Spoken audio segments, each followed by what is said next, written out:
Olá, no maior desafio até hoje, a ditadura de Vladimir Putin, numa tentativa de golpe, o senhor da guerra Yevgeny Prigozhin, dono da empresa de segurança Wagner, conclamou a uma rebelião armada na Rússia e afirmou que todos seus 25 mil homens estão prontos para morrer.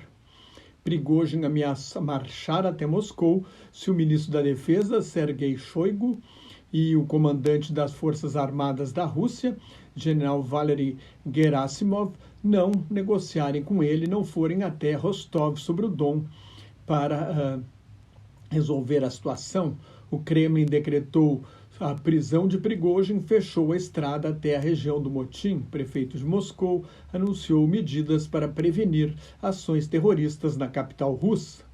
O senhor da guerra explodiu depois que o procurador-geral da Rússia anunciou que ele está sendo investigado por crimes com penas de até 20 anos de prisão.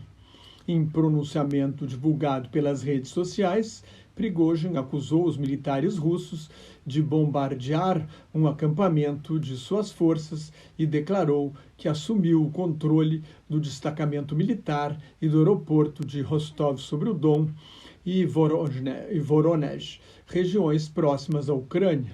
Suas forças cercam o quartel de Rostov. Desde o início da guerra contra a Ucrânia, Prigozhin ataca o ministro da Defesa e os comandantes militares, acusando-os de não fornecerem as armas e munições necessárias a seus mercenários, que incluem criminosos retirados de prisões russas para combater na Ucrânia. Seus homens conseguiram a única vitória significativa da Rússia nos últimos meses ao vencer a Batalha de Bakhmut, uma pequena cidade sem grande importância estratégica, onde os combates duraram um ano. Preso aos 20 anos por roubo, fraude e corrupção de menores, Prigozhin foi condenado a 12 anos de cadeia, cumpriu 9 anos. Quando saiu da prisão, começou a vender cachorros-quentes num mercado de rua em Leningrado, hoje São Petersburgo. Foi sócio e gerente da primeira rede de supermercados da cidade e fundou cassinos. Foi aí que conheceu Putin, presidente da comissão que supervisionava os cassinos e jogos de azar em São Petersburgo. Em 1995, Prigozhin abriu um restaurante que serviu jantar para Vladimir Putin e o presidente francês Jacques Chirac em 2001, e depois também serviu o presidente norte-americano George Walker Bush. Prigozhin negociou contratos para fornecer comidas a escolas e altos funcionários russos e depois para as Forças Armadas, este último em 2012, um contrato de 1 bilhão e 200 milhões de dólares. Ficou conhecido como chefe de cozinha do Kremlin. A empresa de segurança Wagner nasceu em 1º de maio de 2014, é filha da guerra civil fomentada por Putin no leste da Ucrânia a partir de 6 de abril de 2014. Há anos, Prigozhin faz o jogo sujo para Putin na África e no Oriente Médio. Seus mercenários estão na Síria, na Líbia, na República Centro-Africana, no Mali e em Burkina Faso. Nestes 2 últimos países, apoiam governos militares golpistas que mandaram embora as forças da França, antiga potência colonial. Em troca da ajuda militar, a Rússia explora recursos naturais na África. Agora, Prigozhin atacou as razões alegadas por Putin para justificar o que a propaganda oficial não chama de guerra, mas de operação militar especial para desarmar e desnazificar a Ucrânia. Por desnazificar, intenta derrubar o governo Volodymyr Zelensky.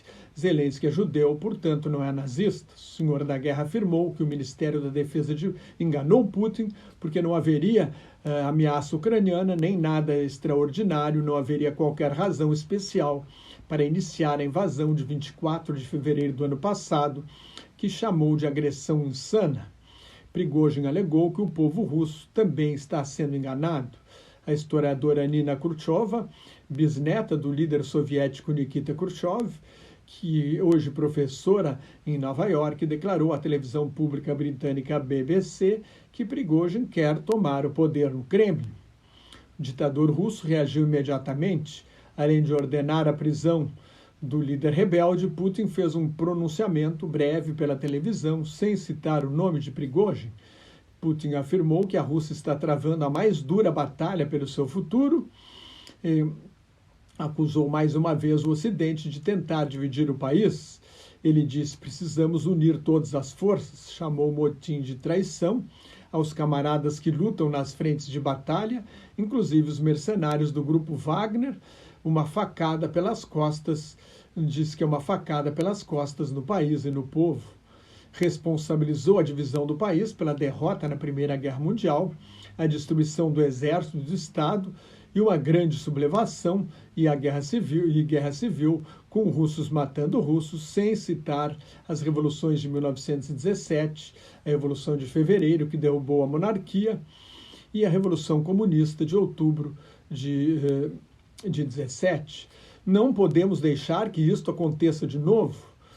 Putin falou em traição aos que lutam para libertar a Nova Rússia, o nome histórico dado pela czarina Catarina II, a Grande, aos territórios ao norte do Mar Negro, conquistados na segunda metade do século XVIII, que hoje legalmente fazem parte da Ucrânia. O ditador prometeu punir aqueles que, nas suas palavras, empurram o país ao fratricídio. Qualquer motim interno é uma grave ameaça ao nosso Estado, um golpe na Rússia, um golpe contra o povo. Vamos defender o Estado com a dureza necessária, afirmou o ditador. A traição, a chantagem e o terrorismo serão punidos. As Forças Armadas vão restaurar a ordem. Uma ação resoluta será tomada para controlar a situação em Rostov e no Don. Como comandante supremo e cidadão da Rússia, farei tudo para defender o país e a Constituição, as vidas, a segurança e a liberdade do nosso povo, acrescentou Putin. Quem organizou e realizou o motim, aqueles que foram atraídos por este crime, que cometeram este trágico erro, serão punidos. Tenho a certeza de que vou defender tudo que é sagrado para nós, concluiu o ditador russo. A rebelião de Prigozhin acontece 20 dias depois do início da esperada contraofensiva de primavera da Ucrânia para tentar retomar os territórios ocupados desde 2014. A contraofensiva enfrenta obstáculos formidáveis, armadilhas, terrenos minados e trincheiras nas várias linhas de defesa das forças russas no leste e no sul da Ucrânia. O avanço é lento, houve alguns avanços. A Ucrânia ainda não recebeu aviões de combate modernos. Os Estados Unidos e seus aliados da Organização do Tratado do Atlântico Norte, a OTAN, não dominam o espaço aéreo. As forças ucranianas estão sujeitas a ataques de drones e aviões bombardeiros russos. A Rússia intensificou os bombardeios a Kiev e outras cidades para evitar que a Ucrânia desloque sistemas de defesa antiaérea para as zonas de combate. É cedo para saber se os ucranianos conseguirão reconquistar uma parte significativa dos territórios ocupados no leste desde 2014 e no sul desde o início da invasão. Milhares de soldados dos dois lados estariam morrendo. Ao todo, o total de mortes pode estar em 200 mil desde o início da guerra, incluindo a população civil ucraniana. Putin enviou armas nucleares táticas muito mais poderosas do que a bomba de Hiroshima para a vizinha Bielorrússia, um país aliado do Kremlin. A explosão da barragem de Kakhovka, no início da contraofensiva, em 6 de junho, é atribuída à Rússia. A usina hidrelétrica no rio Dnipro, na província de Kherson, é da era soviética. Portanto, foi concluída em 1956, em plena guerra, e, portanto, estaria preparada para resistir a ataques externos. Os russos controlavam a represa e a explosão teria acontecido na sala de máquinas. Alagou uma área enorme, com 40 cidades e vilas, causou a morte de pelo menos 46 pessoas, ameaçou o fornecimento de água a 700 mil pessoas, inclusive na Península da Crimeia, anexada ilegalmente pela Rússia em 2014, e inundou regiões agrícolas importantes. A reconstrução da barragem deve levar 5 anos a um custo de $1 bilhão. O país inteiro, a reconstrução do país inteiro, pode custar $500 bilhão. Ainda é cedo para avaliar o impacto da rebelião de Prigozhin, que, ao que tudo indica, deve ser neutralizada rapidamente pelas forças especiais de Putin, com a prisão ou eliminação do senhor da guerra e a integração dos mercenários ao exército regular.